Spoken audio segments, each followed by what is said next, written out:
नमस्कार दोस्तों, जय श्री राम। मैं हूं आपका अपना mutual fund advisor Surendra Singh. आज हम म्यूचुअल फंड के बारे में डिटेल में बात करेंगे कि म्यूचुअल फंड में इन्वेस्टमेंट करने के क्या फायदे हैं, क्या नुकसान है, कितना पैसा इसमें इन्वेस्टमेंट करना चाहिए, अगर आपने इन्वेस्टमेंट कर रखा है तो सही फंड में कर रखा है या नहीं कर रखा है, अगर आप एसआईपी में इन्वेस्टमेंट कर रहे हो तो आपको कौन सी डेट को एसआईपी कटवानी चाहिए, अगर आप म्यूचुअल फंड में हाई रिस्क फंड में तो नहीं हो, अगर आप अपना पोर्टफोलियो मैनेजमेंट करना चाहते हो तो किस तरीके से अपना पोर्टफोलियो मैनेज कर सकते हो, सारी कुछ इस वीडियो में बात करेंगे। और वीडियो से आप जुड़े रहे और पूरा वीडियो जरूर देखें, आपको काफी कुछ नॉलेज म्यूचुअल फंड के बारे में होगा और अपना पैसा आप खुद भी इन्वेस्टमेंट कर सकते हो।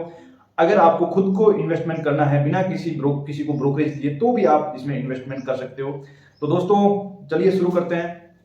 म्यूचुअल फंड में इन्वेस्टमेंट के दो तरीके होते हैं दोस्तों।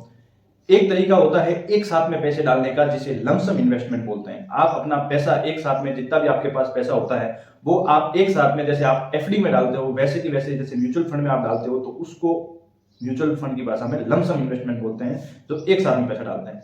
दूसरा तरीका होता है एसआईपी के जरिए इन्वेस्टमेंट करने का। एसआईपी का फुल फॉर्म है सिस्टमैटिक इन्वेस्टमेंट प्लान, जो आपके अकाउंट से ऑटो डेबिट पर मंथ जो आप डेट लेते हो उस डेट को ऑटोमेटिक आपके अकाउंट से म्यूचुअल फंड के अकाउंट में आपका पैसा जमा होता रहता है। ये दो तरीके होते हैं म्यूचुअल फंड में इन्वेस्टमेंट करने के। तो अब इसमें डिपेंडेंसी ये रहती है कि आप चाहते हो कि मेरे को लमसम में इन्वेस्ट करूं तो अच्छा रहेगा मेरे लिए, या फिर मैं एसआईपी में इन्वेस्ट करूं तो मेरे लिए अच्छा रहेगा। तो दोस्तों ये दो ऑप्शन दोनों ही बढ़िया है इन्वेस्टमेंट के लिए। आप इन्वेस्टमेंट कर रहे हो तो लमसम उनके लिए है जिनके पास में एक साथ में पैसा पड़ा है, कोई रिटायरमेंट का पैसा आ रखा है, या फिर एक साथ में कोई बिजनेस का पैसा आ रखा है, या फिर किसी भी तरीके का पैसा आ रखा है, उनके लिए एक साथ में पैसा इन्वेस्टमेंट करने के लिए लमसम में इन्वेस्टमेंट वो करता है। और जिसके पास में पर मंथ सैलरी पर्सन है और वो अपना खर्चा पानी निकाल के जो बचत करता है वो एसआईपी में इन्वेस्टमेंट करता है। तो ये दो तरीके हो गए इन्वेस्टमेंट करने के। अब इन्वेस्टमेंट करने के लिए सबसे पहले क्या करना पड़ेगा? सबसे पहले आपको फोलियो बनाना पड़ेगा। फोलियो जिसे अपन अपना सेविंग अकाउंट होता है, वैसे वैसे म्यूचुअल फंड का एक अकाउंट होता है, उसे पोर्टफोलियो या फोलियो कहते हैं। वो फोलियो म्यूचुअल फंड का बनाना पड़ता है, वो अपने अकाउंट से लिंक होता है। वो अपने अकाउंट से लिंक होता है, उस अपने अकाउंट से अपन उस फोलियो में पैसा डाल सकते हैं और पैसा निकाल सकते हैं। इन्वेस्टमेंट करने के लिए पैसा डालते हैं और वापस आपको पैसे की जरूरत होती है तब आप पैसा वापस निकालते हैं, उसे रिडीम कहते हैं।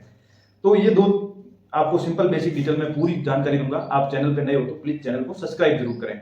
अब आपको म्यूचुअल फंड में शॉर्ट टर्म चलना है या लॉन्ग टर्म चलना है, या फिर आपको बहुत ज्यादा लॉन्ग टर्म चलना है, या फिर बिल्कुल आपको एक महीने के लिए भी इन्वेस्टमेंट करना है, तो भी इसमें ऑप्शन रहते हैं। आप वीडियो को पूरा देखें। आपको ये वीडियो पूरा देखोगे ना तो आपको म्यूचुअल फंड का 99% पूरा समझ में आ जाएगा किस तरीके से इन्वेस्टमेंट होता है और किस तरीके से अपना पैसा इस अपन एक फंड से दूसरे फंड में कैसे स्विच कर सकते हैं। अपन को लॉन्ग टर्म में रखना है तो कौन से फंड में रखना है, शॉर्ट टर्म में रखना है तो कौन से फंड में रखना है, एसआईपी करनी है तो कौन से फंड में करनी है, पूरी डिटेल में आज पूरी जानकारी आपको बताता रहूंगा। और कैलकुलेटर से आपको लास्ट में ये भी बताऊंगा कि आप 5,000 का इन्वेस्टमेंट 20 साल के लिए करते हो तो कितना पैसा बनता है, 5,000 का इन्वेस्टमेंट 25 साल के लिए तो कितना इन्वेस्टमेंट बनता है, 5,000 का इन्वेस्टमेंट 5 साल के लिए करते हो तो कितना इन्वेस्टमेंट बनता है वो भी बताऊंगा। और एक साथ में आप 5 लाख रुपए डालते हो या लाख रुपए डालते हो तो वो 20 साल बाद में या 10 साल बाद में 5 साल बाद में पूरा कैलकुलेटर से मैं आपको लास्ट के वीडियो के एंड में बताऊंगा। तब तक आप वीडियो से जुड़े रहें और वीडियो को देखें आप। और मैं आपको इस वीडियो के माध्यम से 100% गारंटी के साथ श्योर कह रहा हूं कि ये जो इन्फॉर्मेशन है बिल्कुल करेक्ट इन्फॉर्मेशन है, मेरी एक्सपीरियंस 4 साल के एक्सपीरियंस की इन्फॉर्मेशन है। तो आप जब भी म्यूचुअल फंड में इन्वेस्टमेंट करने जाओ तो सबसे पहले एक बात दिमाग में आपको बैठा के रखना है कि ये मैं जो पैसा म्यूचुअल फंड में इन्वेस्टमेंट कर रहा हूं ये मेरे को लॉन्ग टर्म में इन्वेस्टमेंट करूंगा तभी मेरे को सबसे अच्छा बेनिफिट मिलेगा। और बेनिफिट भी लॉन्ग टर्म इन्वेस्टमेंट में सबसे शानदार बेनिफिट मिलते हैं। लॉन्ग टर्म इन्वेस्टमेंट में आपको ना शेयर मार्केट में इतना इन्वेस्टमेंट प्रॉफिट मिलेगा, ना प्रॉपर्टी में मिलेगा, ना गोल्ड में मिलेगा, जितना आप म्यूचुअल फंड में लॉन्ग टर्म इन्वेस्टमेंट से अपना पैसा बढ़ा सकते हो, ग्रोथ कर सकते हो। जी हाँ, मैं आपको विद एग्जांपल बताऊंगा और लोगों के मैं आपको अगले वीडियो में उनके जो लोगों ने इन्वेस्टमेंट कर रखा है लॉन्ग टर्म का वो विद स्टेटमेंट आपको प्रूफ के साथ में बता दूंगा। अब आपको एक चीज ध्यान रखनी है, अगर आपके पास में एक साथ पैसा है, अगर आपको एक साथ आपके घर का पैसा है या फिर किसी का भी पैसा आपके अकाउंट में आ गया है और आपको वो पैसा आपके महीने भर के लिए आपके पास पड़ा है, ओनली फॉर महीने भर के लिए, तो भी आप इसमें इन्वेस्टमेंट करके उस पैसे को काम पे लगा सकते हो। कैसे लगा सकते हो कि म्यूचुअल फंड में एक फंड होते हैं लिक्विड फंड। लिक्विड फंड में आप जब भी पैसा इन्वेस्ट करते हो उस फंड का ये रहता है कि उस फंड में आप कभी भी पैसा डाल के निकाल सकते हो। आज आपने पैसा डाला, दूसरे दिन आप पैसा विड्रॉल कर सकते हो। ये लिक्विड फंड का सबसे बेस्ट बेनिफिट है। और इसमें इंटरेस्ट 3 से 4% आप महीने भर भी रखोगे तो आप 3% 4% रेट ऑफ इंटरेस्ट मिल जाएगा, जो आपको सेविंग अकाउंट से 2 गुना ज्यादा है। जो आप जैसे 1 लाख रुपए महीने भर के रखोगे तो आपको सेविंग अकाउंट का कुछ पैसा मिलेगा नहीं, लेकिन यही पैसा अगर आप म्यूचुअल फंड में 1 महीने के लिए अगर लिक्विड फंड में डाल दोगे तो आपको उस फंड के ऊपर 1 लाख के ऊपर हो सकता है 2-3 महीने में या महीने भर में भी 4-5 हजार का ग्रोथ मिल जाए। अब ये होगी शॉर्ट टर्म की बात, बिल्कुल शॉर्ट टर्म, मतलब आपको एक दिन की बात होगी। अब आप बोलते हो कि मेरे को 6 महीने रखना है ओनली फॉर, तो 6 महीने के लिए तो म्यूचुअल फंड के हाइब्रिड के फंड होते हैं, डेट के फंड होते हैं, उसमें से जैसे कॉर्पोरेट बॉन्ड फंड हो गया या आर्बिट्राज फंड हो गए, ये फंड आपको 6 महीने के निवेश के लिए अच्छा रिटर्न देने की संभावना रखते हैं और उसमें पैसा कभी भी निकाल सकते हो। अब अपन बात करते हैं 1 से 2 साल के बीच में। 1 से 2 साल के बीच में आपको इन्वेस्टमेंट करना है तो हमेशा हाइब्रिड फंड सेलेक्ट करें। हाइब्रिड फंड वे फंड होते हैं जो इक्विटी में भी इन्वेस्टमेंट करते हैं और गवर्नमेंट सिक्योरिटी में भी इन्वेस्टमेंट करते हैं, मतलब मार्केट में भी इन्वेस्टमेंट करते हैं और बॉन्ड में भी इन्वेस्टमेंट करते हैं, जिससे आपका पैसा सेफ रहता है। 1-2 साल के लिए आपको जो एफडी के रिटर्न होता है उससे 3-4% ज्यादा रिटर्न आपको मिल जाएंगे 2 सालों के अंदर। अब अपन बात करते हैं लॉन्ग टर्म के हिसाब से। लॉन्ग टर्म मींस 3 साल लॉन्ग टर्म हो गया। 3 साल के आप इन्वेस्टमेंट करना चाहते हो तो अपना पैसा आप SBI large cap and mid cap fund, जो किसी भी म्यूचुअल फंड में जो large cap and mid cap fund होती है, जो बड़ी कंपनीज होती हैं, उसमें आप 3 साल के लिए पैसा रख सकते हो। उसमें आपको 10 से 12% रिटर्न इजीली मिल जाता है। अब बात करते हैं कि आपको बहुत ज्यादा लंबे 5 साल के लिए रखना है, तो 5 साल के लिए रखना है तो मिड कैप कंपनीज में आपको रखना है, जो मिड कैप फंड होते हैं उसमें आपको 5 साल के लिए इन्वेस्टमेंट रखना है। अगर आपको लॉन्ग टर्म और ज्यादा लॉन्ग टर्म रखना है तो आपको स्मॉल कैप फंड की तरफ या फिर कॉन्ट्रा फंड हो गए, जो एग्रेसिव फंड होते हैं, उन फंड में आपको ये पैसा रखना है। और आप रिटायरमेंट बेनिफिट फंड की तरफ भी जा सकते हो, लेकिन उसमें 5 साल का लॉक इन रहता है। ये हो गई लमसम इन्वेस्टमेंट की बात, जो एक साथ में पैसा डालते हैं उसके बारे में बात हो गई। अब अपन बात करते हैं एसआईपी की बात। दोस्तों म्यूचुअल फंड का सबसे बेस्ट जो म्यूचुअल फंड चल रहा है ना, उसके पीछे एक ही वजह है एसआईपी, और लोग उससे इतना अच्छा फायदा उठा रहे हैं और आम पब्लिक भी इसमें बहुत जबरदस्त फायदा उठाती है। एसआईपी का मिनिमम इन्वेस्टमेंट होता है 500 का। एसआईपी में अगर आप इन्वेस्टमेंट करते हो तो आपको कम से कम 500 रुपए हर महीने आप इन्वेस्टमेंट कर सकते हो और पैसा ग्रो होता रहता है। अब एसआईपी का फायदा आम पब्लिक को सबसे ज्यादा मिलता है और सबसे ज्यादा इन्वेस्टमेंट इसमें आम पब्लिक ही करती है। आम पब्लिक मीन्स जिसके पास में अपना पूरा खर्चा निकालने के बाद में 1000, 2000, 5000, 10,000 जितने भी पैसे बचते हैं वो एसआईपी में इन्वेस्टमेंट करके अपना पैसा ग्रोथ कर सकते हैं। एसआईपी में कौन सी जगह पे इन्वेस्टमेंट करना चाहिए? दोस्तों देखो, एसआईपी आपको भी अगर करोड़पति बनना है तो आप सिंपल 20 साल के हिसाब से चले।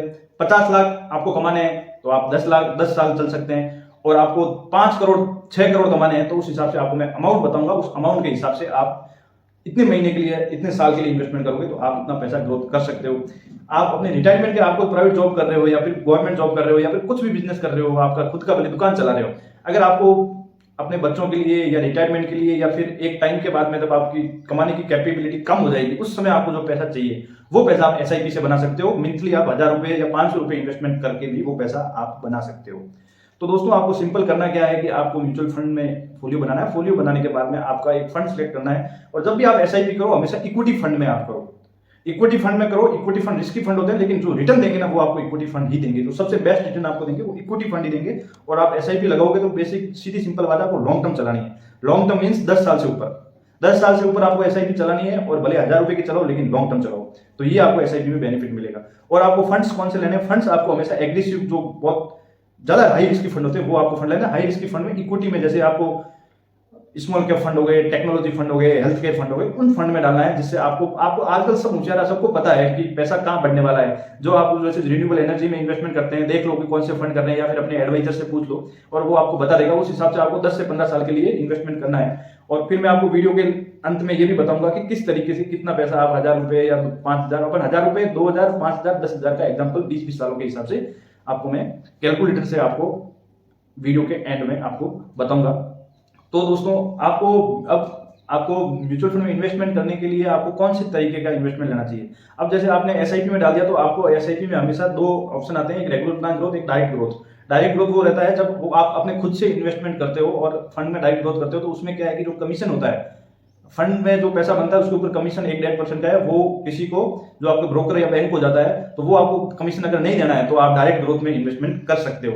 अगर डायरेक्ट ग्रोथ में इन्वेस्टमेंट करते हो तो वो जो 1-1.5% कमीशन होता है वो आपके खुद के पास आता है और वो ब्रोकर को नहीं जाता है। अगर आपको ऐसा बंदा चाहिए कि भाई हाँ मेरे को कभी पैसा निकालना, मेरे की झंझट नहीं होती, तो आप बैंक से या फिर अपने एडवाइजर से या फिर ब्रोकर से कहीं से भी करवा सकते हो। अब चलिए अब बात करते हैं लमसम में आपको अगर पैसा, हाँ एक और चीज इसमें सबसे अच्छी चीज है कि इसमें डिविडेंड का ऑप्शन आता है। आपके पास में जैसे 10 लाख रुपए या 5 लाख रुपए आपने एक साथ डाल दिया और आपको चाहिए कि मेरे को भाई हर साल मेरे को जितना ब्याज आ रहा है उसका ब्याज मेरे को वापिस चाहिए, मेरे को गुजारा करने के लिए, जैसे रिटायरमेंट पर्सन हो आप, तो उसमें डिविडेंड ऑप्शन आता है। उस डिविडेंड ऑप्शन को आप अपने फंड में सेलेक्ट कर लो और डिविडेंड ऑप्शन में आपके कंपनी हर साल ब्याज जो आता है वो आपके खाते में डालते रहेंगे और आपका जितना भी पैसा है वो सेफ पड़ा रहेगा। अब अपन बात करते हैं कि जो हर महीने आप SIP चलाते हो और लमसम चलाते हो, उसमें कैलकुलेटर से अपन डिस्कस करते हैं और आपको 5 मिनट में पूरा मैं समझा दूंगा। और आप वीडियो को प्लीज़ लाइक या सब्सक्राइब जरूर करें। Thank you.